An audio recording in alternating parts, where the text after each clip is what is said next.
আগামীকাল হুগলিতে বিজেপির পরিবর্তন যাত্রা। ঠিক তার আগের দিন বিকেলে তৃণমূলের উন্নয়নের যাত্রা অনুষ্ঠিত হলো। আবার তোমায় দিতেই হবে এই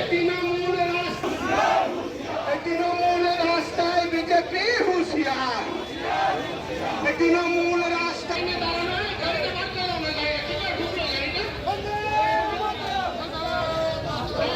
শ্রীরামপুর শহর তৃণমূল কংগ্রেসের উদ্যোগে রিষড়া মৈত্রী পথ থেকে শুরু করে শ্রীরামপুর বটতলা পর্যন্ত উন্নয়নের মিছিলে অংশ নেয় চাঁপদানির বিধায়ক অরিন্দম গুঁই সহ বিভিন্ন পৌরসভার পৌরপ্রধান ও পৌর প্রতিনিধিরা।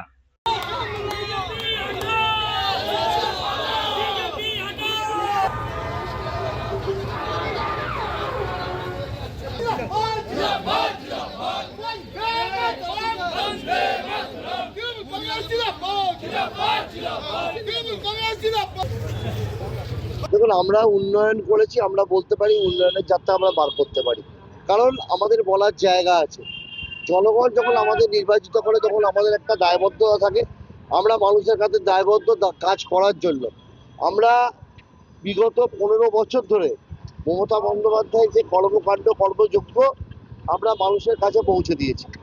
সেই একইভাবে আজকে আমরা উন্নয়নের জয়যাত্রা, উন্নয়নের যাত্রা নিয়ে আমরা বেরিয়েছি।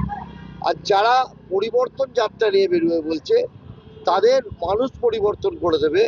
কারণ হচ্ছে, যারা পরিবর্তন যাত্রা নিয়ে বেরোচ্ছে, যারা রথ নিয়ে বেরোচ্ছে, তারা বেরোতেই পারে, তাদের কাছে অর্থ আছে, পয়সা আছে, ইডি আছে, সিবিআই আছে, ইসিআই আছে, অনেক কিছু আছে। কিন্তু মমতা বন্দ্যোপাধ্যায়ের কাছে জনগণ আছে, মমতা বন্দ্যোপাধ্যায়ের সঙ্গে মানুষ আছে। মমতা বন্দ্যোপাধ্যায় মানুষের জন্য কাজ করে, আর মানুষও আছে মমতা বন্দ্যোপাধ্যায়ের জন্য। শ্রীরামপুর থেকে ব্যুরো রিপোর্ট, খবর নিউজ 6।